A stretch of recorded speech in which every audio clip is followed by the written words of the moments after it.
আসসালামু আলাইকুম everyone, welcome back to my channel Meghla cooking world. আজকে আমি আপনাদের সাথে খুবই মজাদার একটি রেসিপি নিয়ে হাজির হয়ে গেলাম, আর সেটা হচ্ছে মুরগির মাংস দিয়ে পাতলা খিচুড়ি। আসলে খিচুড়িটা এতটা পাতলা হবে না, একটু হালকা আঠা আঠা হবে। তো খিচুড়িটা রান্না করার জন্য আমি এখানে 4 ধরনের ডাল নিয়েছি আর মিনিকেট ভাতের চাল নিয়েছি। ডালের মধ্যে আমি নিয়েছি সোনা মুগের ডাল, মুসুরি ডাল, খেসারি ডাল এবং বুটের ডাল। বুটের ডালটা আগে একটু ভিজিয়ে রেখেছিলাম। তো এখন আমি সব ধরনের ডালের সাথে চাউলের সাথে মিক্সড করে তারপর ধুয়ে নিব। তো আলহামদুলিল্লাহ ডাল চাল ধোয়া হয়ে গেছে অলরেডি। আমি চুলায় একটি পেনও বসিয়ে দিয়েছি, পেনটা গরম হয়ে গেছে। ঠিক ওই পর্যায়ে পেনের মধ্যে দিয়ে নিলাম আমি রেগুলার রান্না করা সয়াবিন তেল।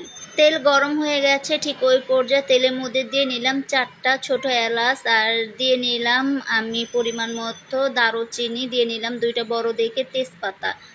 তো গোটা দারুচিনি, এলাচ, তেজপাতা এগুলো তেলের সাথে নাড়াচাড়া দিয়ে আমি হালকা ভেজে নিব।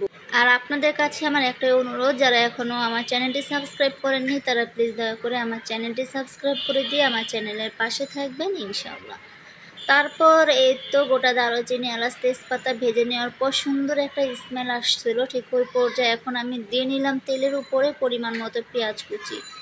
পেঁয়াজ কুচিগুলো এখন তেলের সাথে নাড়াচাড়া দিয়ে হালকা ভেজে নিব। তো পেঁয়াজগুলো ভেজে নেওয়ার পর এখন আমি দিয়ে নিচ্ছি পেঁয়াজের উপরে প্রায় 1.5 টেবিল চামচের মতো আদা রসুনের পেস্ট, আর দিয়ে নিচ্ছি প্রায় আধা টেবিল চামচ জিরা পেস্ট। তো এখন আমি আদা পেস্ট আর জিরা পেস্ট পেঁয়াজের সাথে একত্রে ভালো করে নাড়াচাড়া দিয়ে মিশিয়ে নিব যতক্ষণ পর্যন্ত আদা রসুনের কাঁচা স্মেলটা চলে না যায়। তো পেঁয়াজগুলো যেন পুড়ে না যায় সেই জন্য পরিমাণ মতো পানি দিয়ে নিচ্ছি। এখন এক এক করে সব ধরনের গুঁড়া মশলা দিয়ে নিব।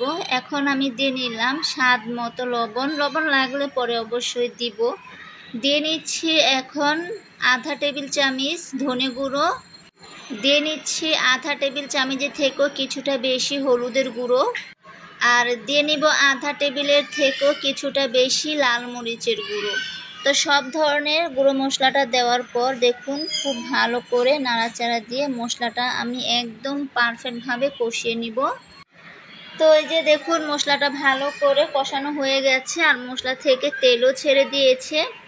এখন সেই কষানো মশলার মধ্যে দিয়ে নিচ্ছি ধুয়ে নেওয়া মুরগির মাংসগুলো।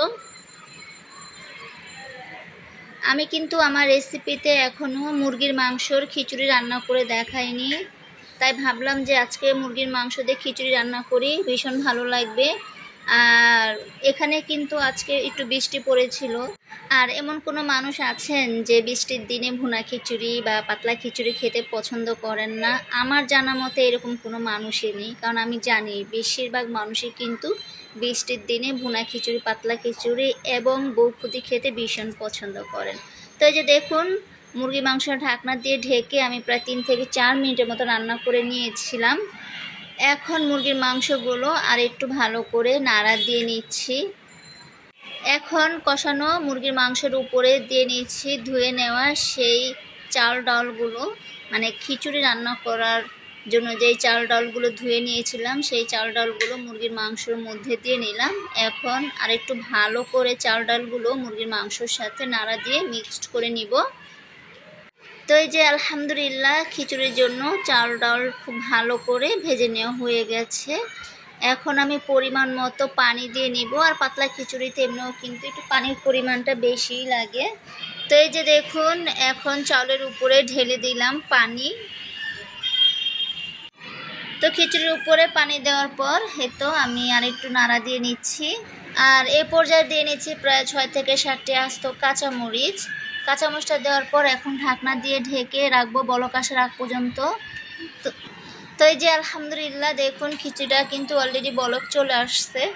এখন দিয়ে নিচ্ছি খিচুড়ির উপরে প্রায় 2টা আলু কেটে। আসলে পাতলা খিচুড়িতে একটু আলু দিলে সেই পাতলা খিচুড়িটা আঠা আঠা হয় আর সেই খিচুড়িটা খেতে কিন্তু ভালোই লাগে। তো আলুটা দেওয়ার পর দেখুন আমি খিচুড়িটা আর একটু নাড়া দিয়ে নিলাম। তো এই যে এখন খিচুড়িটা ঢাকনা দিয়ে ঢেকে আমি আরও 5 মিনিটের মতো রান্না করে নিব।